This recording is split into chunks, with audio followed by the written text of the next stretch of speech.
Ouvintes da Web Rádio Fraternidade, a emissora do bem na internet, as nossas saudações em Jesus. Estamos iniciando mais um programa da série Grandes Vultos do Espiritismo. Um resgate da memória daqueles que plantaram a semente dos ensinamentos espíritas em terras brasileiras. Apresentação de Hélio Dias e Marinei Ferreira Rezende. Estamos focalizando a vida e a obra de Joaquim Carlos Travassos, um dos grandes nomes do espiritismo no Brasil. O programa de hoje é o quinto desta série sobre ele.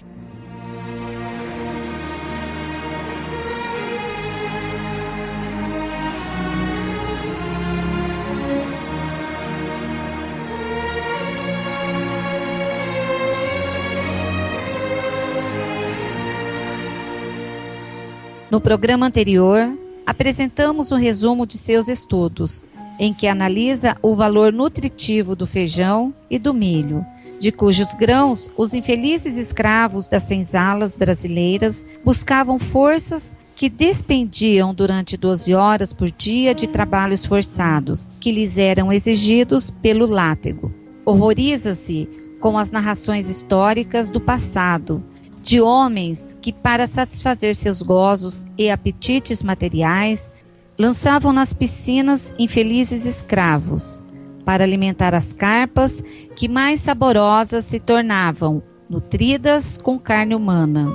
E hoje falaremos de suas esperanças e visões do futuro, em que os homens, pela lei do progresso, sempre em proporção crescente, mais adiantados nos grandes sentimentos humanitários e da caridade, se horrorizarão, por sua vez, de que há 1 ou 2 séculos passados, povos houvesse que, vaidosos de sua civilização e julgando-se já investidos desses mesmos sentimentos, fizessem diariamente verdadeira hecatombe de animais para, como as hienas, se alimentarem de seus cadáveres em opíparos e bem regados banquetes. Mas até que a criatura humana se despoje dos andrajos impuros de que moralmente se traja e que vista a púrpura diáfana e transparente das entidades depuradas de toda a materialidade, até que o seu olfato e paladar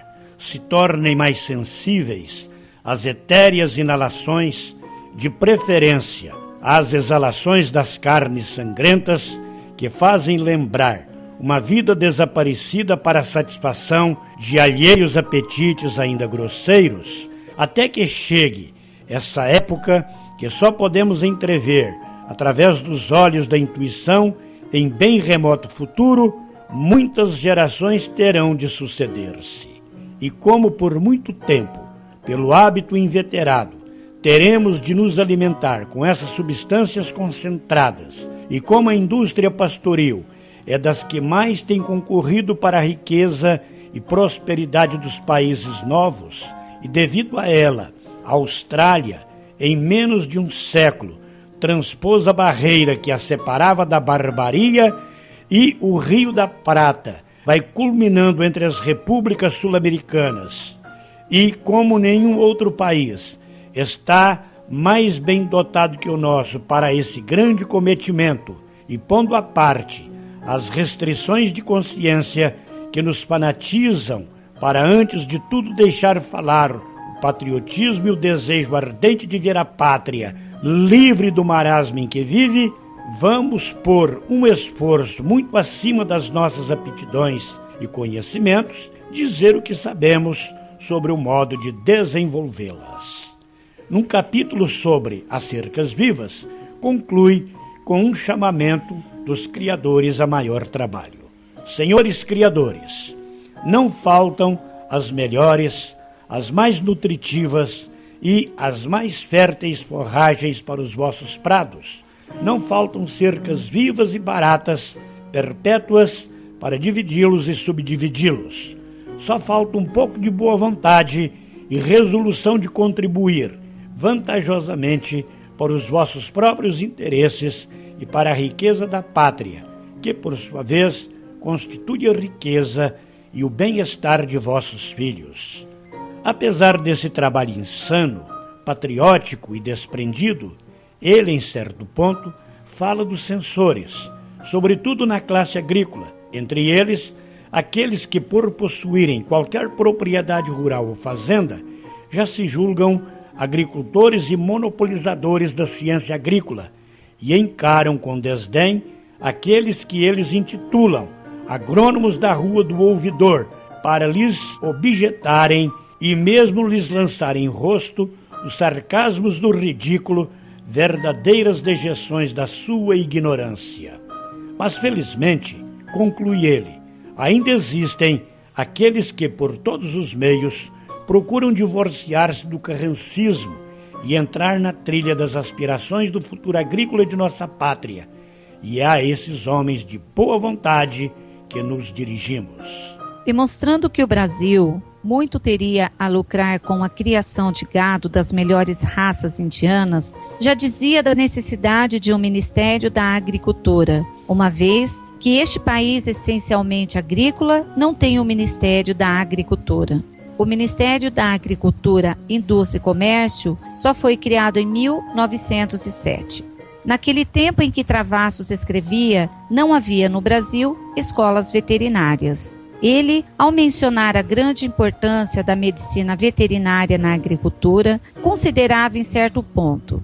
Infelizmente, o empirismo, ou melhor, o mais boçal charlatanismo, reina em todas as localidades do Brasil, onde a medicina veterinária é exercida por indivíduos que nunca fizeram estudos especiais e a quem faltam os rudimentos desses conhecimentos.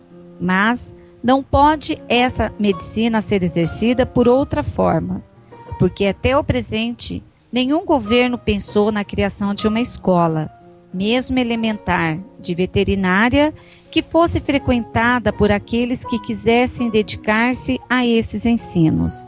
No final do livro, que superficialmente vimos analisando, há a transcrição de uma conferência realizada na Sociedade Nacional de Agricultura, pelo Dr. Joaquim Carlos Travassos, com a presença dos senhores ministro da Aviação, do prefeito e do Conselho Municipal. É uma conferência digna de ser divulgada por inteiro. Infelizmente, a falta de espaço nesse programa e bem assim o não cabimento do assunto nesse trabalho leva-nos a destacar apenas os trechos mais importantes. Quão sublime é a posição diante das leis naturais desses missionários do bem, que gastam a existência curvados sobre o microscópio, sem apegos às delícias do mundo material.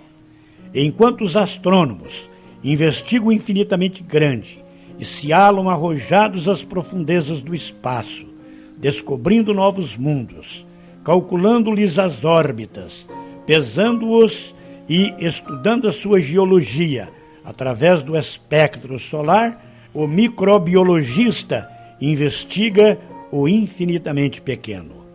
No entretanto, quanta desilusão! Um e outro compreendem que a natureza é sem termos e a competência humana esbarra nas raias do possível. Que abismo não os separa dos ambiciosos, que, cegos pelas imperfeições e desvairados pela paixão, servem de flagelo e de algoz à humanidade. Que abismo igualmente os separa daqueles que consomem a vida no labor tantas vezes inglório de descobrir e aperfeiçoar instrumentos de extermínio e máquinas de terríveis hecatombes. Enquanto uns destroem, outros constroem.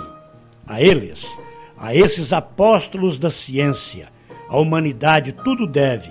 São eles que, pelas suas perseverantes pesquisas, pelas grandes descobertas, trazem o alívio à humanidade sofredora, enxugando-lhes as lágrimas e despem-lhe a crepe.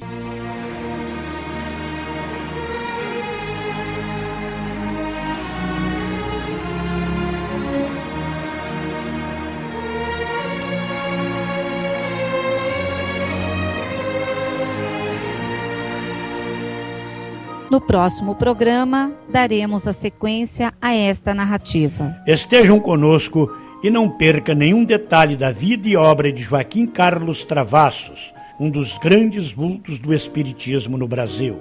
As informações biográficas aqui divulgadas são do livro Grandes Espíritas do Brasil, autoria de Zeus Vantuil, publicado pela Federação Espírita Brasileira. Participaram desta apresentação Hélio Dias e Marinei Ferreira Rezende. Grandes vultos do Espiritismo, resgatando a memória daqueles que plantaram a árvore do Espiritismo no Brasil. Coração do Mundo, Pátria do Evangelho. Rádio Fraternidade, a emissora do bem na internet. O nosso muito obrigado pela atenção dispensada e Ave Cristo em nossos corações.